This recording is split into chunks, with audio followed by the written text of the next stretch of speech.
गंगावती नदी के पास एक गांव हुआ करता था। उस गांव का नाम था गंगानगर। गंगावती बारिश के मौसम में भरकर गंगानगर में आ जाती थी, तब पूरा गांव पानी में डूब जाता था।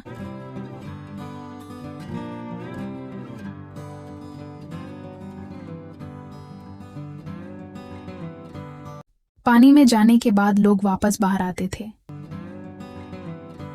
इस गांव में सिकंदर नाम का एक युवक रहता था। वो एक चावल के गोदाम में मजदूरी करता था।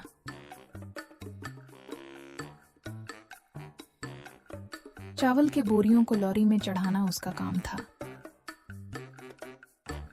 उसकी शादी हो गई थी और बच्चे भी थे, माता पिता भी थे।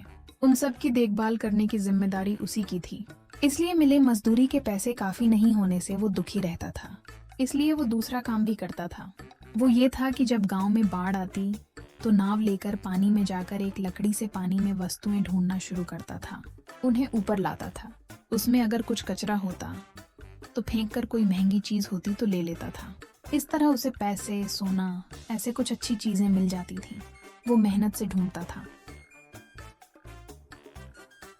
फिर उन्हें दुकान में बेचकर पैसे कमाता था।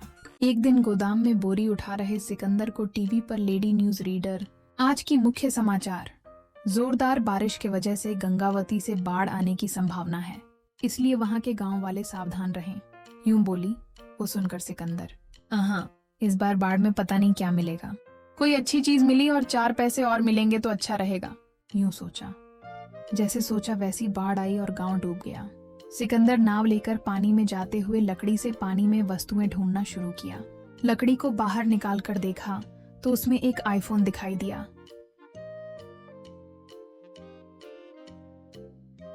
तब वो, आहा, आईफोन मिल गया, इसकी कीमत तो अच्छी होगी, मेरी किस्मत अच्छी है, यूं सोचा। फिर वो घर आकर इस फोन को ठीक कराने के पैसे तो मेरे पास नहीं है। फोन पानी में गिरे तब उसे चावल में रखने से वो पानी निकल जाता है और वो ठीक हो जाता है, ऐसे कहीं पड़ा था, यूं सोचा। और उस आईफोन को चावल की बोरी में डालकर उसके ऊपर चावल डाल दिया। बारिश कम हुई और गांव मामूली स्थिति में आ गई। वो चावल के बोरी से फोन निकालकर उसे ऑन किया। वो ऑन हुआ, देखा तो उसमें बहुत सारे मिस कॉल्स थे। इतने में फोन फिर से बजा। वो घबराते हुए फोन उठाया आगे से। हेलो राजन भाई, क्या हुआ? फोन बंद आ रहा था। खैर, शाम को 4 बजे पिज्जा शॉप के पास हमारा आदमी तुम्हारे आदमी को माल देगा। कोड के तौर पर वो कहेगा आज आसमान नीला है, तुम्हारा आदमी, हाँ, बादल भी छाए हुए हैं, यूं जवाब में कहलवाना। ठीक है ना? रखता हूँ भाई, कहकर फोन काट दिया सिकंदर। ओहो, तो ये फोन राजन नाम के आदमी का है।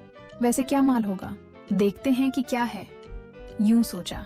शाम को 4 बजे सिकंदर पिज्जा शॉप के पास खड़ा था। इतने में वहां कार आकर रुकी। उसमें से एक आदमी सूटकेस लेकर उतरा और सिकंदर के पास आया। तब वो, आकाश नीला है, यूं कहा सिकंदर। हाँ, बादल भी छाए हुए हैं, यूं कहा। उस सूटकेस देकर चले गया। सिकंदर घर आकर सूटकेस खोलकर देखा तो उसमें हीरे थे। बाप रे, हीरे, इसके क्या दाम होंगे? यानी ये बड़े स्मगलर से लगता है। वो राजन भाई बड़ा डॉन है लगता है, उसके हाथ आ गया तो मुझे जीने नहीं देगा, यूं सोच रहा था कि फोन बजा। सिकंदर फोन उठाकर, हेलो, यूं कहा आगे वाला। हेलो, कौन बात कर रहा है? यूं पूछा सिकंदर। मुझे फोन मिलाकर कौन बात कर रहा है यूं पूछ रहे हो? तुम कौन हो? यूं कहा तब वो। ये तुम्हारा फोन नहीं है, मेरा फोन है, मेरा नाम राजन है, यूं कहा। बस सिकंदर की दिल की सांसें रुक गईं। तब वो, भाई, मेरा नाम सिकंदर है, मुझे माफ करो भाई, ये मेरा फोन नहीं है, ये मुझे पानी में मिला भाई, अभी कोई फोन मिलाकर हीरे भी देकर गया है, वो मेरे पास ही है भैया, मैं हाथ जोड़ता हूँ, मुझे कुछ मत करो, आपका फोन आपको दे देता हूँ, आपके हीरे भी दे देता हूँ, आप जहाँ आने के लिए बोलोगे वहाँ आऊंगा भाई, यूं कहा राजन। तुम्हें आने की जरूरत नहीं है, मैं ही तुम्हारे पास आऊंगा, तुम्हारा एड्रेस बोलो, यूं कहा। सिकंदर ने एड्रेस दिया। थोड़ी देर में उसकी घर के सामने एक हेलीकॉप्टर आकर उतरा।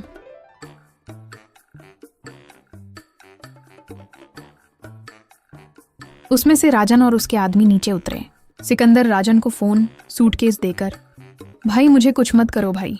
सिकंदर राजन को फोन, सूटकेस देकर, भाई मुझे कुछ मत करो भाई, मुझे कुछ हो गया तो मेरा परिवार रास्ते पे आ जाएगा, कहते हुए पैर पकड़ा।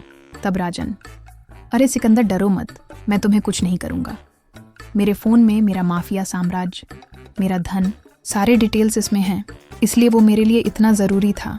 इतनी बड़ी मदद करने के लिए मैं तुम्हें 10 करोड़ पैसे दे रहा हूँ, ले लो, कहकर एक ब्रीफ केस में पैसे दिया।